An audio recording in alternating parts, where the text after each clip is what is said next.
పశ్చిమాసియా యుద్ధంలో గెలుపంచున ఉన్నామని భావిస్తున్న అమెరికా అధ్యక్షుడు డొనాల్డ్ ట్రంప్ ఇప్పుడు ప్రపంచ ఆర్థిక వ్యవస్థను శాసించే హోర్ముజ్ జలసంధిపై సంచలన వ్యాఖ్యలు చేశారు. ప్రపంచ చమురు సరఫరాలో 20% వాటా కలిగిన ఈ కీలక జలసంధిపై ఇకపై అమెరికా ఆధిపత్యం ఉంటుందని ఆయన పరోక్షంగా సూచించారు. ఇరాన్ వసూలు చేస్తున్న టోల్ ఫీజును ఇకపై అమెరికా ఎందుకు వసూలు చేయకూడదంటూ ఆయన వేసిన ప్రశ్న ఇప్పుడు అంతర్జాతీయ సమాజంలో చర్చనీయాంశంగా మారింది.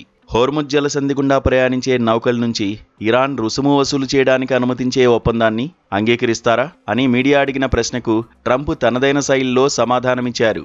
అసలు ఆ టోల్ ఫీజు మనమే వసూలు చేస్తే ఎలా ఉంటుంది? యుద్ధంలో విజేతలు మనమే అయినప్పుడు ఆ అధికారం మనకే ఉండాలి కదా అని ఆయన వ్యాఖ్యానించారు. ఇరాన్ సైనికంగా ఇప్పటికే ఓడిపోయిందని, కాబట్టి ఆ ప్రాంతంపై నియంత్రణ విజేతగా అమెరికాకే దక్కుతుందని ట్రంప్ నొక్కి చెప్పారు. మరోవైపు ఇరాన్ పారామిలిటరీ దళం IRGC మాత్రం హోర్ముజ్ జలసంధి పరిస్థితి యుద్ధానికి ముందున్న స్థితికి ఎప్పటికీ రాదని హెచ్చరిస్తోంది.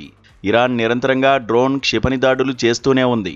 హోర్ముజ్ జలసంధిని తన నియంత్రణలో ఉంచుకుని అంతర్జాతీయంగా ఇంధన సంక్షోభాన్ని సృష్టించింది. కానీ ట్రంప్ మాత్రం ఇవన్నీ ఇరాన్ చేస్తున్న విఫల ప్రయత్నాలేనని, త్వరలోనే ఆ మార్గం అమెరికా కనుసన్నల్లోకి వస్తుందని ధీమా వ్యక్తం చేస్తున్నారు. ఇరాన్తో భవిష్యత్తులో కుదిరే ఏ ఒప్పందంలోనైనా 2 అంశాలు తప్పనిసరిగా ఉంటాయని ట్రంప్ స్పష్టం చేశారు.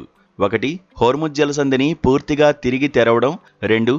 అంతర్జాతీయ చమురు రవాణా ఎటువంటి ఆటంకాలు లేకుండా స్వేచ్ఛగా జరగడం.